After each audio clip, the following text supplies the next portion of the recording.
Ciao ragazzi, Claudio Giganti here with Giga Racing. Let's talk about the race that just happened on Sunday in Portugal. Interesting race, a lot of crashing, guys. Market's first race back. We got a lot to talk about. So Sunday rolled out. I had a pick at the warm-up. You could see that from the warm-up that Valentino Rossi was already in trouble. As you can see in the background here, not to be naughty with him, but here's the crash. Valentino Rossi with Marini, Luca Marini right behind him. At the interview at the end of the race, he said that the pace was good during the race, but in all fairness, the pace wasn't there. Yes, it was doing a little bit better.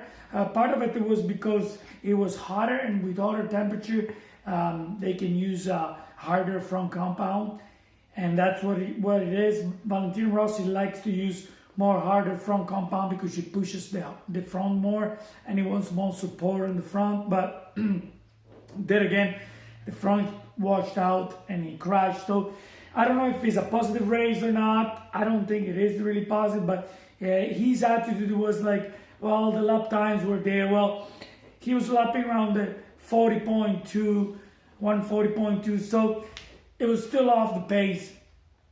I mean, up front they were running, at the end, Quartararo at one point was running 139s when he had behind Alex Rins. So let's talk about a little bit about the race. So the warm-up, as I said, you could see whoever did good in the race in the warm-up was there too.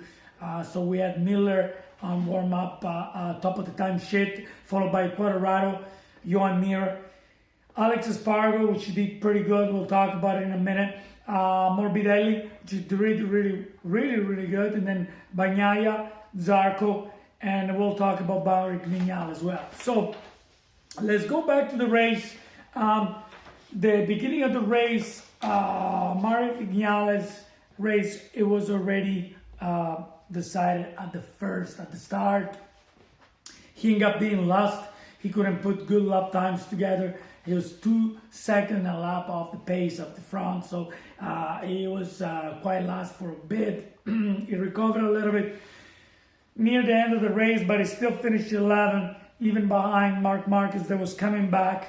And Marc Marquez, at the beginning of the race, we saw him scrapping up front with Alex Rins, with Mir, with Miller, and you could see he couldn't reply to them. So he kind of was playing safe, and then slowly he faded off, and he got behind, and he finished 8th at a respectable time, 13 seconds behind,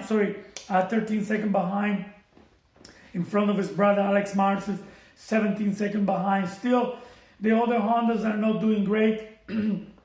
Nakagami managed to finish 23 seconds behind, but he was in a rough shape for his crash during the weekend. But let's go back to the race. So Quartararo won the race, really well deserved. He played it really nice. He managed to keep the bike up, and it was good. It was a tough Sunday because we saw quite a few frontline crashes. It is a challenging track. It's up and downhill, very technical. Quartararo played it really nice. Francesco Bagnaia, Pecco Bagnaia, amazing race for him too. He finished 2nd, and Johan Mir finished 3rd. Really good for him as well. But through the race, Quartararo waited for his time, and the Suzuki were doing really good, Mir and Rins. And then we saw, Miller crashing. I don't know, expected on my behalf because he's in a tough situation. It's really nervous. He was supposed to be the top rider for Ducati, and obviously he's not. Pecco Bagnaia is becoming the top rider. He's riding more relaxed. That's why starting from 11, he managed to finish 2nd. He did good. He couldn't catch Quartararo, and it was one of the few riders that understood that when it was time to, push, and when it was time that it was enough, And the same with Johan Mir He played it really good. He watched the race. He see what was happening. A few people that get caught under pressure were Alex Rins, that he was trying to stay with Quartararo so hard, but he was pushing so hard that he crashed. And the same happened with Zarco. Zarco tried to stay and to don't lose contact, and sure enough, he crashed. Well, I did not expect it from Zarco.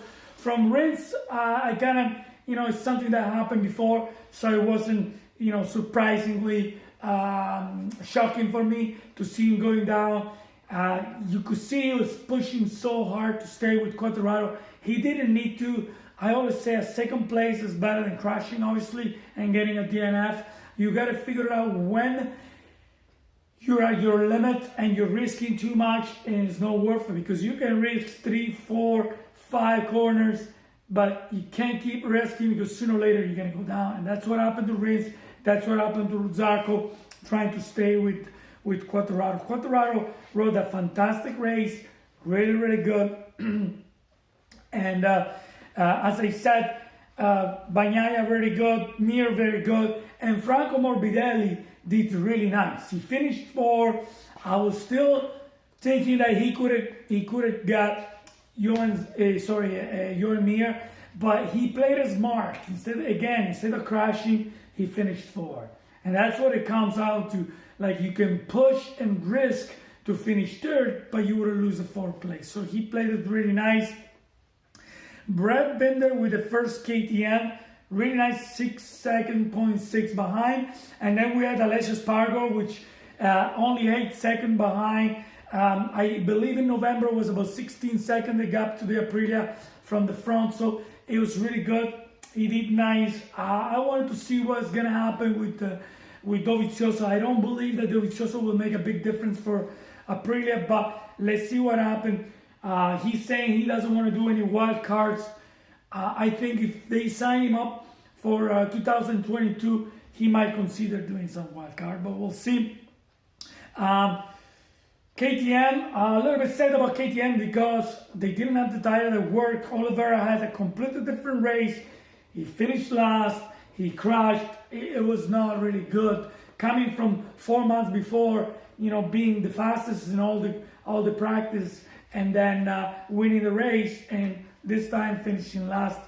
Pretty sad about it. It wasn't good. So going back to next race, we're gonna be in Jerez. We'll see what's gonna happen then.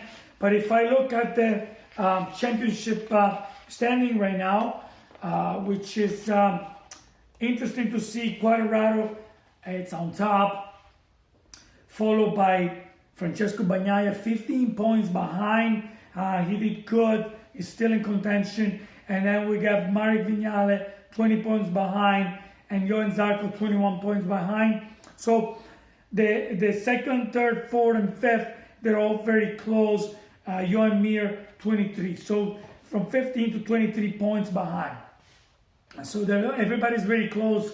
I'm really curious to see how Jerez is going to unfold.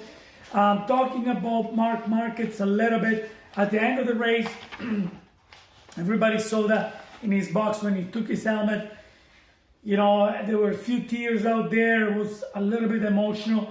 I think it was emotional not much because, he was happy that he came back. I think it was emotional because he realized that he couldn't keep up with the guys up front. He couldn't reply to the pass that he had. So he was frustrated with himself and he was frustrated with the situation. But in Jerez last year, he was untouchable. So let's see what happens next race, guys, in 2 weeks.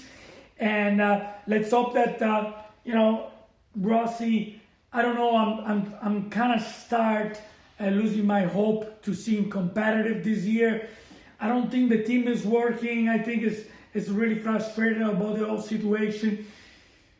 And one thing that you can notice more and more, I think Yamaha did a really good step forward in compared to 2020, because you can see they won the factory team won the first 3 races and with really good margins. So the Yamaha is working a lot better than last year. So what tells me that Franco Morbidelli Yamaha it's not, there is a big gap between the factory and Morbidelli's bike, which is 2020. So let's see what happens. Let's see if he can come back strong. I don't think the bike is there for it, but let's wait until the rest, and we'll talk in a rest after the free practice 1 and 2. Okay, guys, thank you again. Like the video if you enjoy it, subscribe. Thank you for watching Claudio Giganti with Giga Racing. Ciao, we'll see you at the next one.